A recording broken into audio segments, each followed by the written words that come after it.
जरूरत नहीं।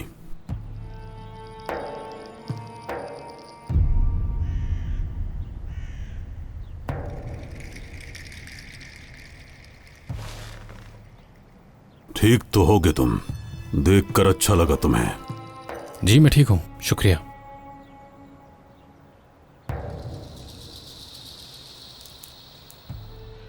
अच्छा है। 10 महीने 10 महीने आपने मुझे अंदर रहने दिया। निकाल सकते थे, मगर निकाला नहीं। जानता हूं कि ये मेरी भलाई के लिए था, ताकि सुधर जाऊं और अकल ठिकाने आ जाए मेरी। बिल्कुल ऐसा ही हुआ है, फिक्र मत कीजिए। फिक्र है भी नहीं मुझे। बाबा, यकीन कीजिए, बदल गया हूं, अकल से काम लेना सीख गया हूं, और यही आप चाहते थे।